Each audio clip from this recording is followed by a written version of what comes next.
Fasting to help you get well. In this section of the book, we will examine more closely the uses of fasting for health. In general, we will seek to give the reader a grasp of the nature of certain malfunctions and the way in which the fast can be of value. Again, we stress the fact that fasting in itself has no force, but rather it enables the body's organs and recuperative forces to turn their full energies upon the problem to be corrected. This is the great secret power within. Chapter 17. Fasting in Acute Disease. "My baby is dying," a mother said over the telephone to a hygienist. It was the winter of 1927. The hygienist was located in New York City. The mother called him from Nyack, New York. "How do you know the baby is dying?" The mother's reply was not heartening. "He has pneumonia. 5 physicians have just held a consultation. It is their verdict that my baby will die. There is nothing more that science can do." "Let's fool them," said the hygienist. "We could try to save her, you know."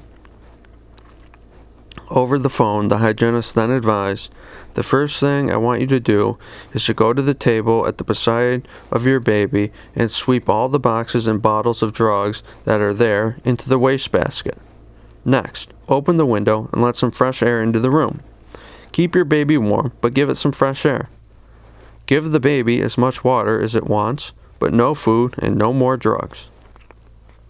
20 years later, this baby, grown to splendid young womanhood, was married, and wedding pictures of her and her husband are prized possessions of the hygienist who took over after the physicians had declared the baby would die.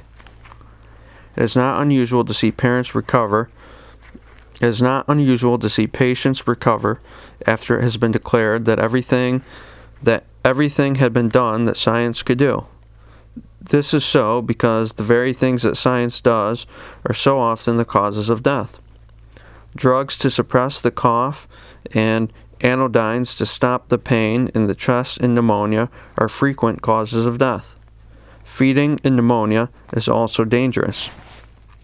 When in both pneumonia and pleurisy, the patient is fed, not only is the toxemic supersaturation kept up, but the feeding prevents resolution. That is, it prevents the inflamed lung or pleura from returning to normal.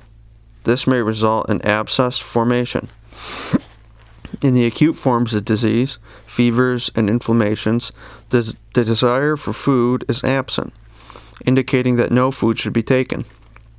There is an absence of the digestive juices. Perhaps the walls of the digestive system are pouring out mucus profusely, as in acute gastritis or in typhoid fever, just as do the lining membranes of the nose and throat in a cold. The normal muscular movements of the digestive tract are suspended, and there is an absence of power to digest food. Inflammation, pain, and fever each suspend the digestive secretions and the movements of the stomach. When the sufferer with acute disease is fed, his pains and discomforts are increased, his temperature rises, and his chances of recovery are reduced. In acute disease, the digestive system is as little fit to digest food as the limbs are for locomotion. Both require rest.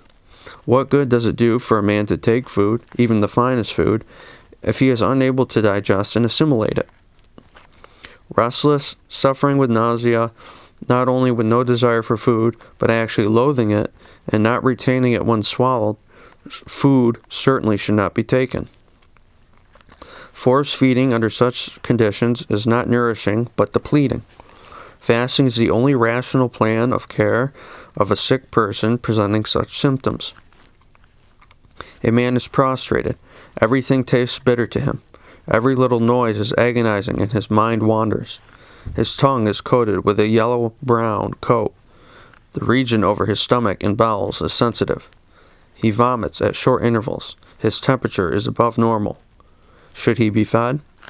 Or could he be fed without adding to his discomfort and without danger? Lots of desire for food is one of the first symptoms of acute disease. Loss of desire for food is one of the first symptoms of acute disease.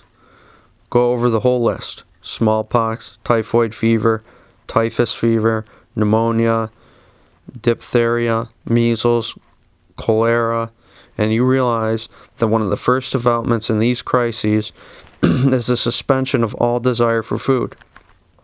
Wisely, nature cuts off all demand for food when it cannot be used. Fasting is a means of getting through such crises. The fast is a temporary expedient by means of which the body achieves some of its urgently needed work, an expedient employed by the living organism to help it over many of the emergencies of life. It is almost correct to say that fasting and surgery are all that are of value in disease. But we can say this only if we recognize that the regular or ordinary elements of nature's great plan of hygiene are as essential in illness as in health, except that their use must be modified to conform to the crippled powers of the organism. Instead of fasting being a cure, it is an essential and integral part of the healing process. When the digestive system is prostrated and all desire for food is cut off, as it is an acute disease, we have an expedient that is as much a part of the remedial process, the process of restoration, as the contaminant prostration of the body as a whole that sends the sick person to bed. To be extremely precise, the fasting process is an actual part of the remedial process that we call disease. Including surgery among the useful expedients in disease does not imply approval to all surgery performed today. Skillfully done, as much of it is performed all too often for purely commercial motives rather than only when there is a legitimate reason for it. The fact will someday be known that fasting will obviate the supposed need for much of the surgery that is performed today. In stressing the fact that much surgery is without valid reason, I am stating no more than has been repeatedly stated by leading members of the surgical profession itself. On the plane of instinct, this lack of desire for food is duly respected. The sick dog hides. He will not eat. He refuses a wet compress on his brow. He does not feel sorry for himself and does not seek for sympathy. He refuses to permit his friends to hold his paws. All he wants is to be left alone. He wants no food, and he takes none. Rest, quiet, warmth, air, and sometimes a little water are all he wants. He will not take juices or diluted milk, if offered these, nor will he take the juice of flesh. Vitamins, if proffered, will be rejected. Resting in seclusion, preferably in a dark place, while awaiting the completion of the reparative work done by his own self-healing power, he recovers. There is order in the processes of nature. The haphazard nowhere reigns supreme. There must be, thus, some profound reason for the suspension of digestive processes and the simultaneous suspension of the desire for food in states of acute illness. The sick man's dislike of food would seem to be as significant as his dislike of noise, motion, light, close air, and cold. Yet while these later dislikes are commonly respected, we are inclined to disregard the first and attempt to feed in spite of the most obstinate repugnance for food. If the patient is chilly, we warm him.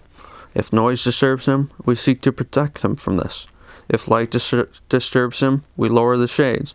If the air is close, we open the windows. We respect his desire to lie quietly and not move about, but we urge him to eat. There is a story told of Pope Leo the 13th, that in his last illness in his 93rd year, he said to his physicians, "Gentlemen, you require me to eat more than I ate in health." This practice was all too common and is still responsible for much unnecessary suffering and death.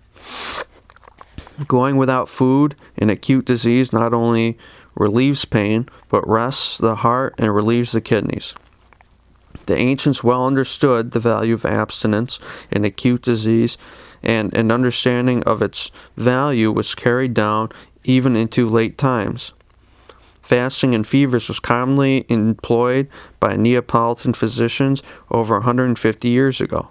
They frequently permitted their fever patients to go for as many as 40 days without food.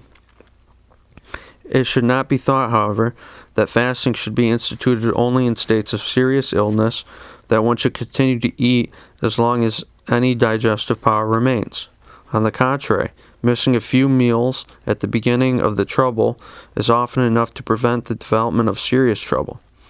If functional impairment is only slight, as indicated by a coated tongue, headache, a general malaise, and similar insignificant quote-unquote symptoms, a short fast will enable the body to eliminate the systemic toxemia before more formidable trouble evolves.